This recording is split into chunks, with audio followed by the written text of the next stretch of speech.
Marvin. Finally getting to do this thing with Brendan Allen, right? I know you guys gave us a little preview not that long ago, but the real thing is happening Saturday. Are you glad you're getting this fight in the cage?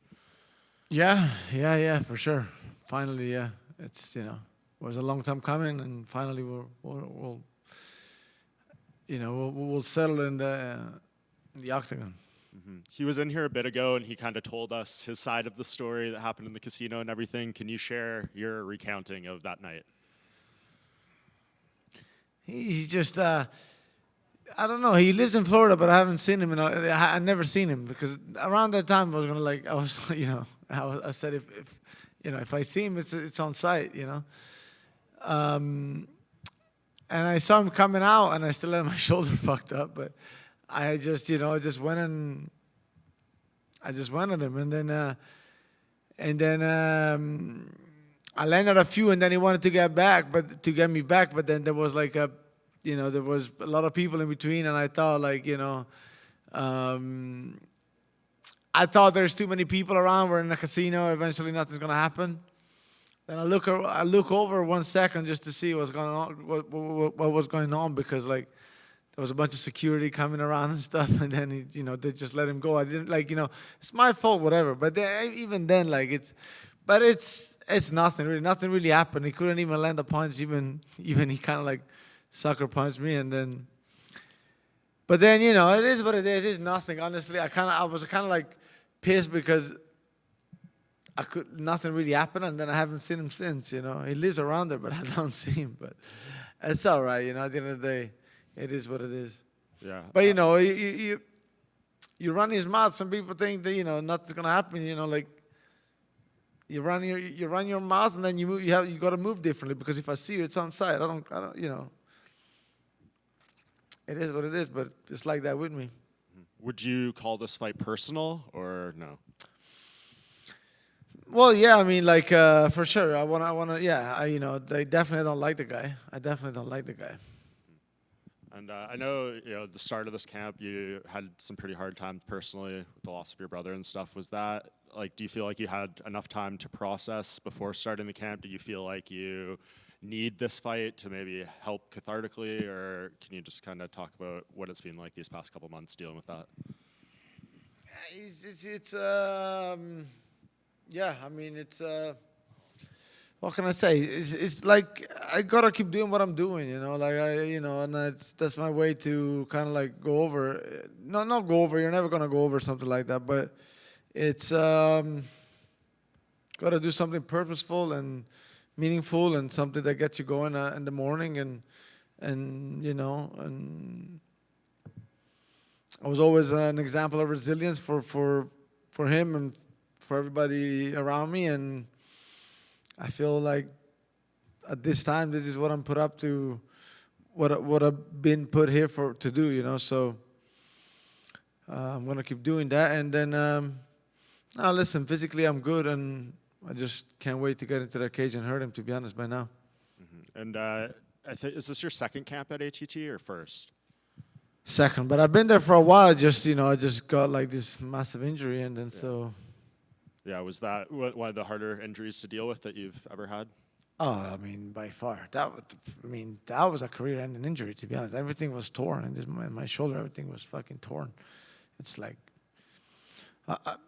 my last fight, I thought I was good. I was not, because he's still I mean, I was good. I'm not.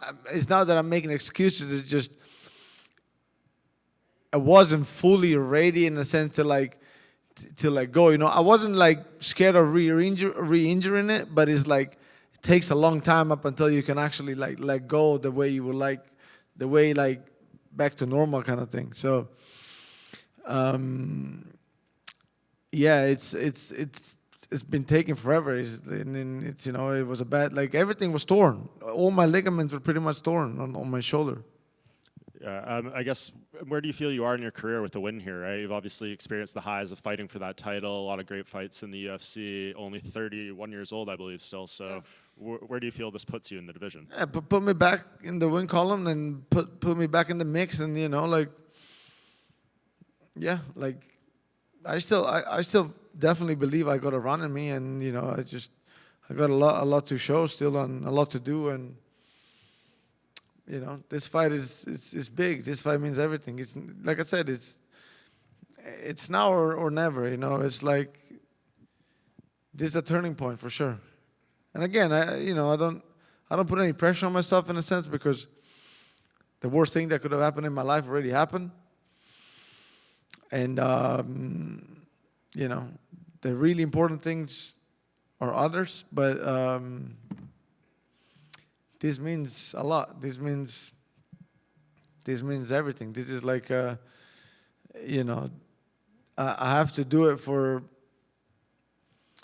Yeah, you know, it's very important to this fight, because if it doesn't happen, then it's, you know, it takes a weird turn.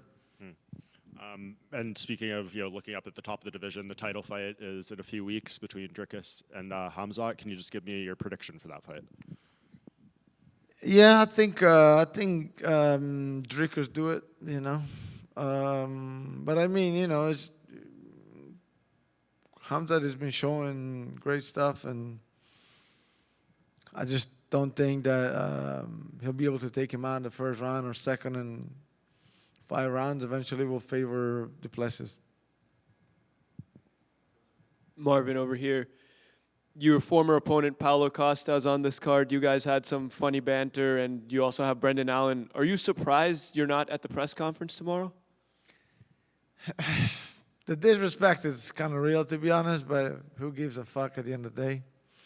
If that, you know, all the medias and stuff, yeah, it's for you, but it's more for themselves, for the UFC. If they don't care about it, it's okay. I was happy not to do too many medias too. Like, I don't care, because honestly, like, if it was taking a weird turn, it could have happened. It could have gone wrong, you know. So it is what it is, you know. But after this fight, they'll know better to put me in the undercard, you know. Fair enough. And one more from me. Bare Knuckle Fighting Championship. They put on a huge show in Italy. How important is it for you to bring the UFC to Italy one day? Yeah, the UFC don't care, but I mean, the UFC don't give a fuck. But it's yeah, definitely. It's always been one of my dreams to bring it to Italy. Marvin, right over here, I saw that you had the presence of Alessio Sakara in your fight camp. Is that a regular occurrence for you, and what's it like having him around? What's his presence like so close to fight time for you? Nah, it was amazing, man. Like, 'cause since I got to ATT, you know, he was there. He's always been great to me, and now it's good, man. It's good to, you know, somebody that paved the way for us, even though we come from 2 different places. But, you know, like, it's good, you know, like, we're not many, and we got to stick together. We're not many from Italy, I mean, and we got to, you know, it's good that we stick together, you know. Yeah, when you were coming up in the sport and he was in the UFC, obviously, what were your thoughts about him? What did you think about him and being one of the few that represented Italy? Yeah, man, he was doing great things. Just being the pioneer, man, it's never easy. I'm a pioneer also in my era, because it's been him, then nobody for a long time, then me again, and we come from 2 different places. But so I can, you know, I know how hard it is, and looking back, you could have avoided so many mistakes, but we live and we learn. There's nothing you can do. So I'm saying, like, he could have, with the skills and everything that he had, and he could have done. I feel like he could have done even more, but I get it. You know, it's not easy. You know, like you just got put into a different, you know, like ward in a sense, and you're gonna come up, do your best, and then I feel like, in a lot of like. You know, if it could have done even more than what it did. You know, that's what I'm saying. But like, it was great to watch him. He was the only one. You know. Yeah, and last question for you. Like you said, now you carry that torch, and you're one of the very few to represent Italy in the realm of mixed martial arts.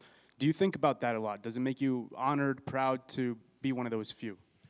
Well, it's been like that for all my career, almost since I've been in the UFC. So it obviously makes me very proud.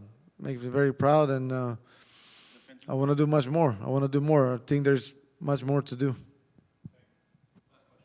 Marvin, what's up, man? Do you take any pride in the fact that you fighting Brendan Allen in his home state?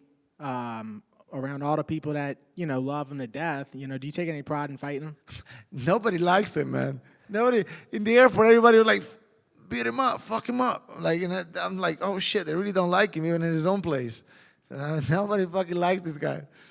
I want to give you a recommendation too, man. If we're talking about good Italian food, while you're down here, please, man, write this place down. It's called Mosca's. Okay, they don't even let you in there with a phone. This is a real Italian place. What's his name? What's the name? Mosca's. Moscas. Mosca's. Check it out, bro. Can you spell it to me? Moscas. Oh, Moscas. Mosca is means fly. Okay, good. Yeah, because I was like, Moscow doesn't seem Italian, but now I get it. Yeah, my bad, man. This place is wild, man. Yeah, Fuck, yeah. I don't know why they put us right here in the madness, but Yeah, right on Bourbon Street, baby. oh, okay. Moscas. Okay, yeah, I'll check it out for Yeah, sure. check it out, man.